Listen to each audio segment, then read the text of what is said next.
Oui, alors rassurez-vous, je ne vais pas vous prendre trop de temps et je ne suis pas un économiste académique, donc je ne vais pas vous parler de macroéconomie et des problèmes de confiance dans tout le système économique qui est le nôtre, bancaire, monétaire, etc.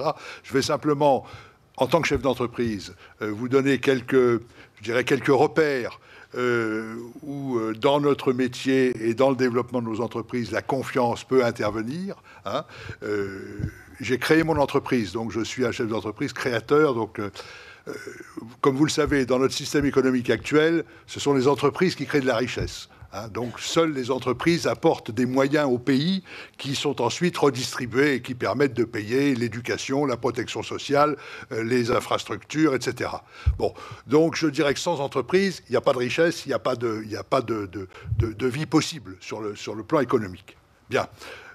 Pour créer une entreprise, et là je vous parle de quelque chose que je connais bien, pour créer une entreprise, il faut avoir confiance. Il faut avoir confiance en soi d'abord, en ses produits, en sa technologie, en ses équipes, en son environnement. Sinon, on ne crée pas. Bon, ça c'est une certitude, je peux vous le promettre.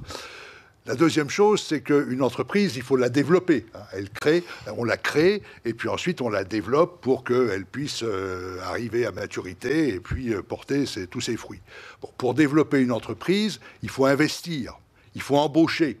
Bon, si on n'a pas confiance, on n'investit pas, on n'embauche pas.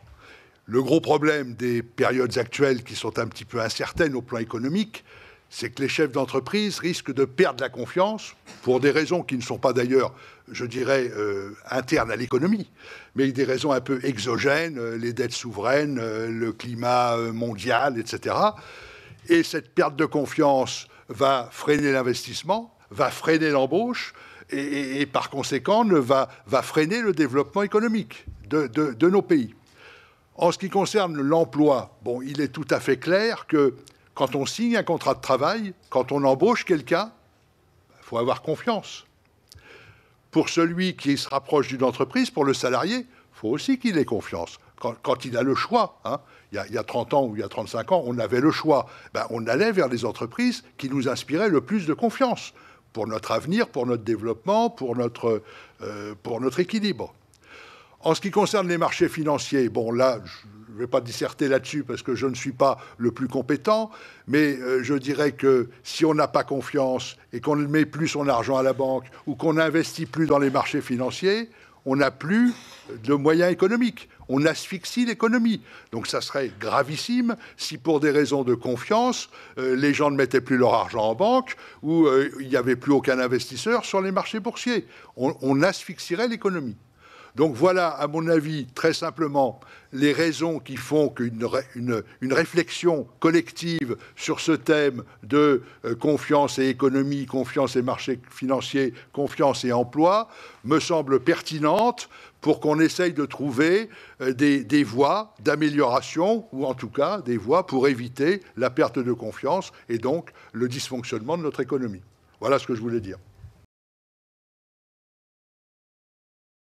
En tant que responsable au sein d'un établissement bancaire et financier, j'apporterai le point de vue complémentaire de celui de l'entreprise.